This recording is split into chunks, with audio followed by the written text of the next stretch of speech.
If you're someone who can't just dig in and do everything that you need to do, you're not going to survive something like this. I'm creative. I'm passionate about what I do. I love my restaurant. I'm very proud.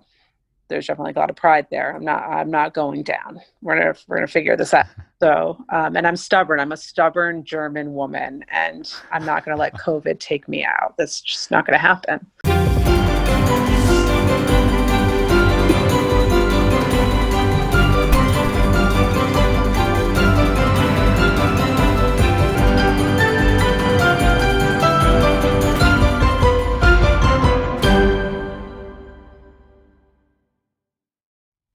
Hello and welcome to Year of the Pivot on the Beyond Networking podcast.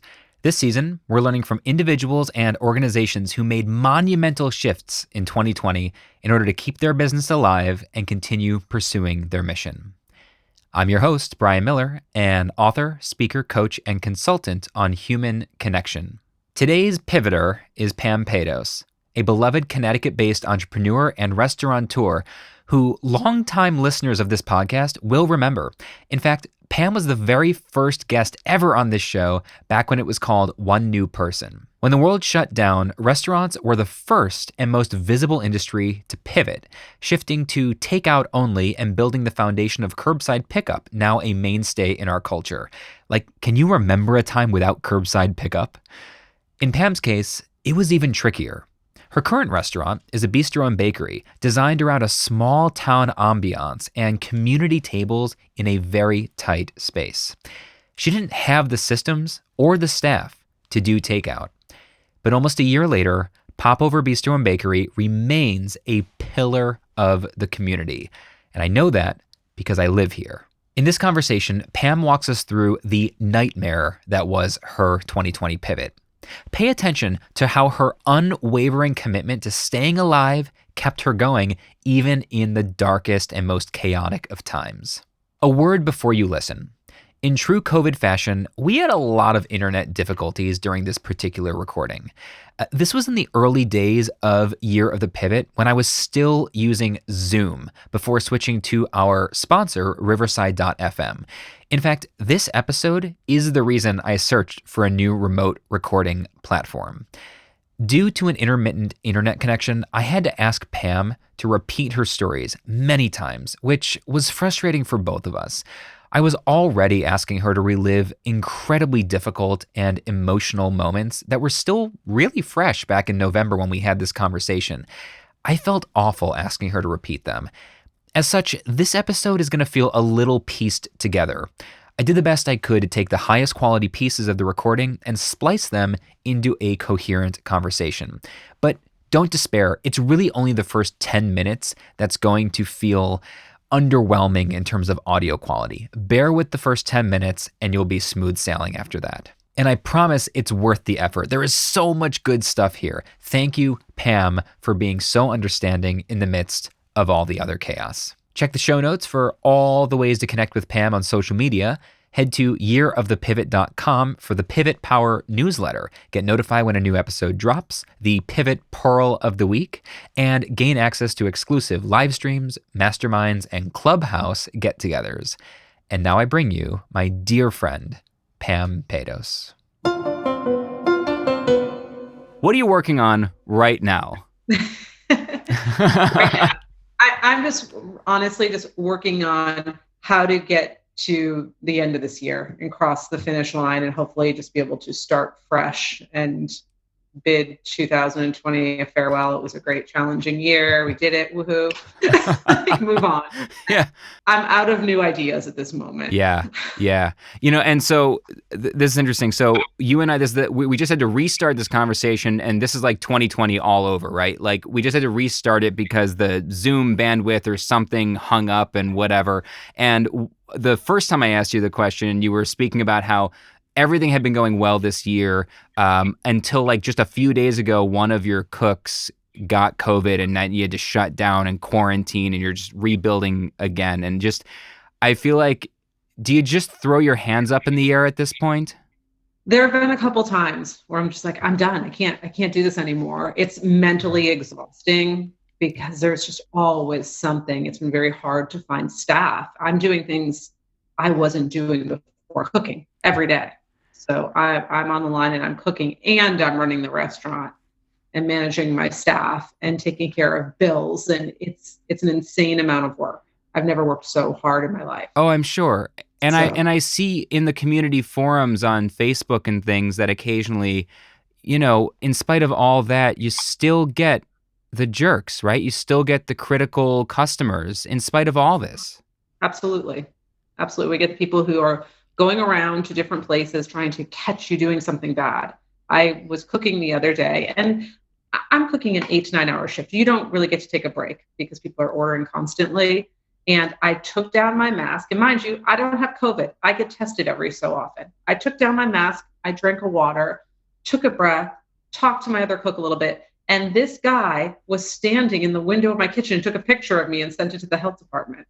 Unbelievable. Just like, are you kidding? Like you're trying to catch us doing something and we're not. It's okay to do that. It's okay to have a drink of water. I mean, seriously, and the craziest thing is this person is in a restaurant. Now, you're doing everything in your power to make it safe and to do what you have to do. But we all know that restaurants are a little bit riskier than other places right now. They just are. And so you're going out of your way. But to me, the mindset of somebody who is actually voluntarily stepping into that slightly riskier environment just to try to catch somebody out, to me is just, it's such a bananas thing to do. Isn't it crazy? It's crazy. Not even like a real customer of mine. It just, he just decided that he's going to target me. I don't know who this person is. Well, I do know who he is. But Yeah, it's okay. We don't have to out him here. We'll talk later. We won't out him right now. So, and the other question we had started to chat about before the internet went wonky, which was back in January, February, pre-COVID, if you had met somebody at a social gathering and they said, "What do you do?" Your answer the first time around was so good. What would you have said, or what did you say back in January, February this year? I get watching the news, seeing what's happening. I decided to cancel my vacation. And from that day on, we said, what are we going to do? We need to keep this place alive. We closed for 4 days. We reopened 4 days a week, and we just tried to learn something we hadn't done before. We did maybe 10 to 15% of our business takeout. It was all about hospitality and dining in and welcoming people into our place. And that was our business. So really kind of learning how to do high volume takeout. It was definitely a work in progress for us. We had no clue what we were doing at first. So it was just myself and my business partner who wasn't working in the restaurant. So she just stepped in and she ran the front of the house, I ran the back. And honestly, I loved it. For about 8 weeks, I loved it. I love a challenge. Throw a challenge at me, I'm like, I'm going to kill this. We're not going down. COVID's not taking me down. And so we came up with ideas. I brought my old restaurant as a theme. It was like Iron Frog Weekend. And I got all these people in for that. And we did dinners. I turned the place into a grocery store. I called it my bodega. And I didn't tell my business partner. I ordered a bunch of things. I listed it on the online ordering site. And the next morning I said, by the way, we're a bodega. Get ready to pack groceries. And all of a sudden orders just started coming in. Literally. Just the machine just started going and she's like, what did you do to me? And she's packing bags of potatoes and oranges and milk. And we just did whatever we had to do. It was fun for a little while. It was like, hi, all right, this is great. We're, donating food to hospitals and we're helping people and we're keeping ourselves alive and we're helping our employees. And it was fun. It was fun until it wasn't, when it got to be tedious. And then you have to at some point say, who are we? And Popover is not a fast food takeout restaurant grocery store. And so I had to pull that back and say, you know what, we're going to be who we are. We're a breakfast and lunch restaurant. We're going to go back to what we are. What made it tedious apart from just the fact that you were still doing it? What aspect? It's really odd because I sort of like analyze this all the time. Like, what am I doing differently that's so much more exhausting? Emotionally and mentally, it's so much more exhausting than it was before. And I think it's just the constant scrutiny, the worry and concern that you have for your staff, for your customers, constantly being in fear that you screw up and, you drink a glass of water and someone takes a picture of you. You're constantly being watched. And just all the added things that we need to do to survive. And in the beginning, I felt like everyone was really coming together. All the restaurants are working together. And I don't know, just like as of late, like the past 6 weeks, I see people sort of like digging each other online, like, or copying things other people are doing. And, I closed for a day because of COVID and three other restaurants pop up. Oh, we're open. Come here. And they were at restaurants that weren't open on those days anyway. And it's like, come on. So I feel like everyone is just, well, they're hurting too, and they're struggling and trying to grab business. But I feel like it's not as closely bonded as it was. There's certain people that are, and others that are. So Yeah, that makes sense. That at some point the camaraderie that you might have formed at the beginning, because it's like, wow, we're all in this together. We kind of, we all got to survive this. At some point, is like, oh, yeah, only one of us is going to survive this. Well, it may as well be me. Like, I guess I get right, that, but at the same time, I still feels like a short-sighted mindset. But right. oh, it was interesting. You were saying, as the kind of internet blipped out the last time, you were saying that you had to decide who you were, and that you're not a fast food takeout restaurant, and that you care about ambiance and everything. So have you been able to reclaim that in spite of COVID just continuing? Yeah. So I did something that most people aren't doing during this pandemic is I closed for a week and I popped about $20,000 into my restaurant and I remodeled. And so I remodeled in a way that made the takeout more efficient and made us look like we're a little bit more of a takeout restaurant. When you walk in, our counter's longer. We have big chalkboards that have our menu up so you can order quickly, but it still kept us who we were. And I didn't change the menu and I didn't push dinners anymore because we're not a dinner restaurant. And I just tried to make our processes run smoother, but I put Yeah. money into the business that I didn't have to do, like really aesthetics to just like help us function better, but be who we are. Yeah, but the aesthetics matter. I feel like sometimes people are like, well, it's just aesthetics. It's like, well, no, aesthetics are a huge part of why certain businesses succeed and fail in any industry, because it's the way people feel when they walk in, or the way they feel when they go to your website, or show up on a Zoom call where I'm giving a workshop, the way they feel when I first say hello, or what right? It's the way my room looks. The lights that I have on, it all, if I had on purple lights instead, you'd have felt differently when you first showed up on this Zoom call. Like, right? And I do, when I do a magic show, they're purple back there, right? Because I want a different feel. It's like that stuff matters. So what we did was we took everything that was painted black, like every piece of trim work that was painted black, we painted white because people perceive white as being clean. And so the whole look was like, you're going to walk the door and you're going to say, wow, this place is so clean. That's We so just painted good. everything that was black, white. Yeah.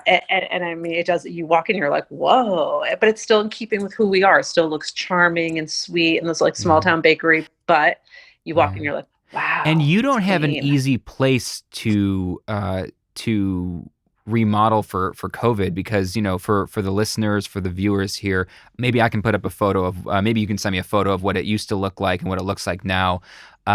It's Okay. a small, tight place designed Sure. to be kind of almost shoulder to shoulder small town bakery. How many people can you fit in there safely right now? Right now, 25.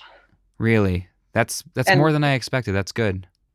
yeah, we're 25 right now. Yeah. We were at about 57, Yeah. which we had community tables. We had 10 tables, Right. Community tables. Right. What a concept from the past. right? We cut them in half.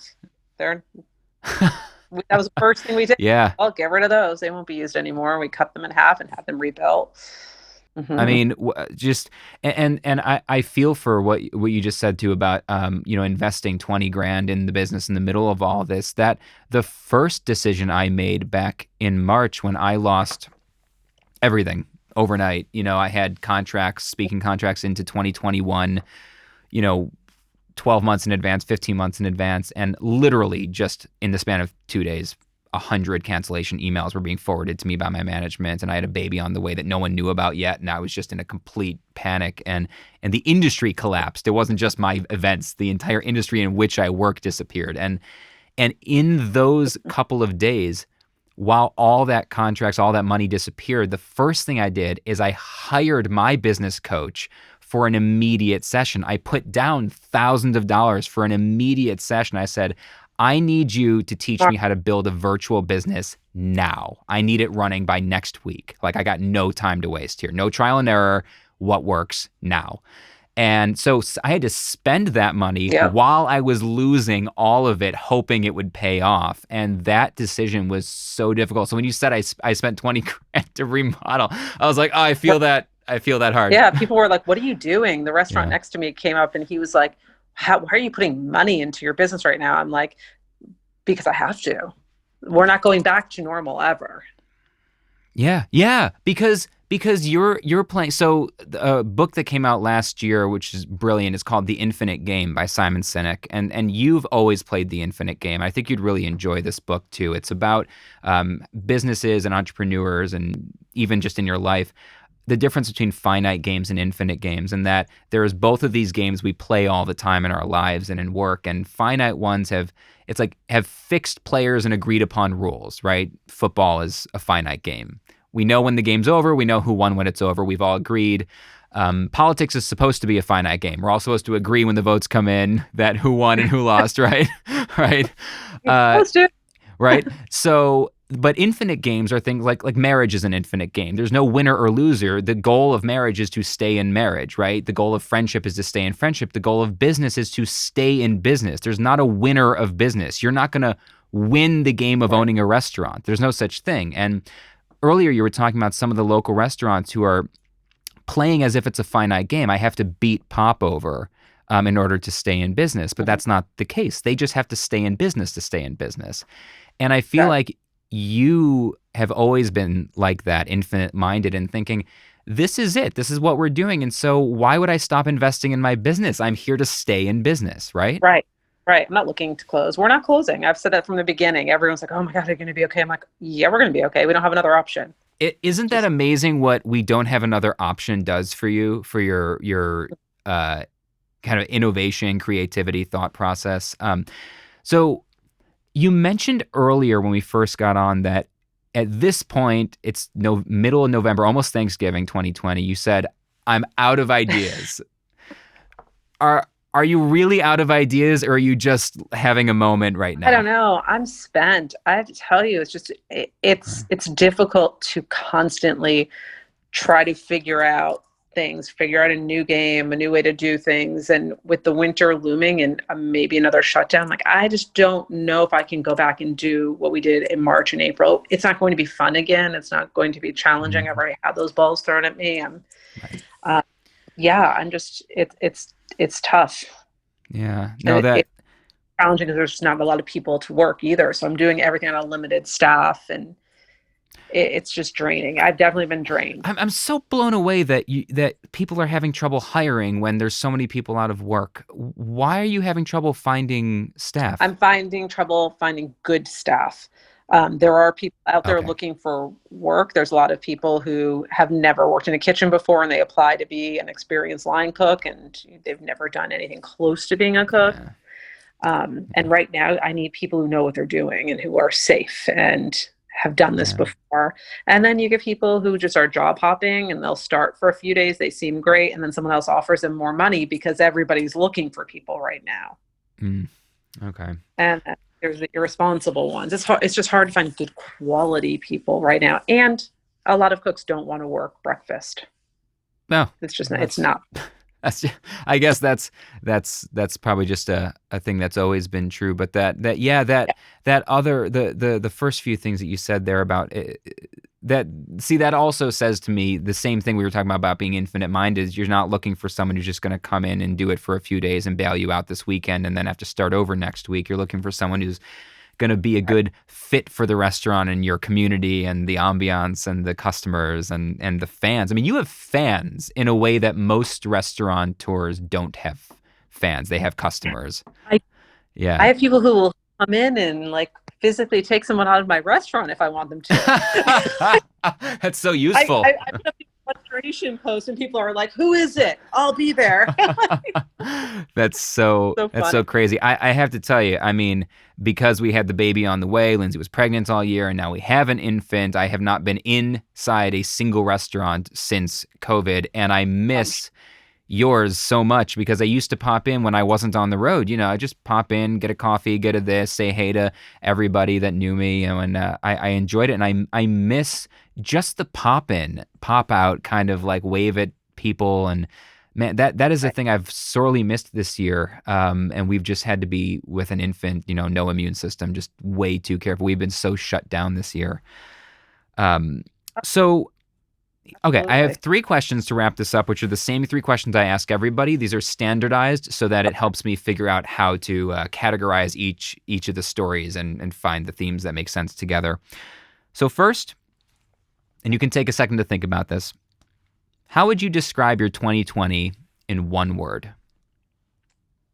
Oh, see, you're catching me in a bad week. Oh, God. Like I just want to say like complete bullshit, but that's 2 words. Challenging, I guess. Challenging. It's been the entire year. Everything about it's been challenging. Well, okay, so what would you have said if I caught you last week before the current situation? I've been in this mindset for a few weeks, so Yeah, same I thing. I think it's just challenging. Yeah. Yeah. What characteristics or personality traits of yours would you say were critical to your survival, let alone your success this year? um, Definitely just my work ethic. I don't think if you're someone who can't just dig in and do everything that you need to do, you're not going to survive something like this. I'm creative. I'm passionate about what I do. I love my restaurant. I'm very proud. There's definitely a lot of pride there. I'm not going down. We're gonna figure this out. So, and I'm stubborn. I'm a stubborn German woman, and I'm not gonna let COVID take me out. That's just not gonna happen. Yeah, that's good. That's great. But It's a great answer. Okay, and lastly, at this point, and I know it's an immediately frustrating week, but you might need to abstract from that maybe. What is your outlook on the future of your business right now? Um, I still have a very positive outlook. I think we're going to come out of this and we know now how to do so many things above and beyond what we were doing before. So I have this huge takeout business that I never had. Now I have all these customers that I never had before who are ordering online, and it's a totally new set of business for us. So if we can come back and still have everyone dining in and we still have this huge takeout business, which I think we will for quite a while, my business will have grown. So my outlook is positive. I just have to need to get through like the next 4 months. And I know it's going to be a hard 4 months. Winter is coming, isn't it? Yeah. I mean, I feel like I've been running an uphill battle for 6 months towards like an insanely huge hurricane. Mm, That's how I feel right mm, now. It's going to get bad in the next few weeks, and I just have to get through it. And I will. yeah. That But I think that has been the worst part of this year for so many people is knowing that no matter what you've done so far to survive the initial hit, to survive all the new unpredictabilities, that we all knew that any amount of success we've made is going to get tested even worse than it has yet this winter. That we've all known that that's coming even as we were having successes. And I feel like there were times when I found it difficult to enjoy the fact that I was succeeding and beating this thing and building and reinventing my business, knowing that it's still going to get worse before it right, gets we're better. enjoying this moment and saying, "Oh Yeah. God, my sales are higher than they were last year." Oh well, thank God because they're going to be awful in 6 weeks. Yeah, it's like Mm, you can't even enjoy that moment because you just know it's yeah. ahead of you. And I try not to be negative and think negatively about the future, but it's more just being honest with myself. Like it's going to be hard. I need to buckle up for that and know what I'm going to do. I have no doubt. I had no doubt from the beginning that I thought right at the beginning, if one restaurant in Simsbury in our local community was going to survive, I knew it was going to be yours. And it looks like at least a handful will, which is Yeah, I great. don't see anyone in town closing. I think everybody's doing okay Yeah. right now. Yeah, I think this particular community, and we're obviously both biased because we both live here, but this community, and I've been watching nationwide and talking to friends I mean, my siblings in different states and different cities across the country, they've been like, 70% of the restaurants in our community closed within the first like month. Like I see that all over the place, and just you guys are all still here. It's amazing. People are so supportive. I mean, the community here doesn't want to lose their restaurants.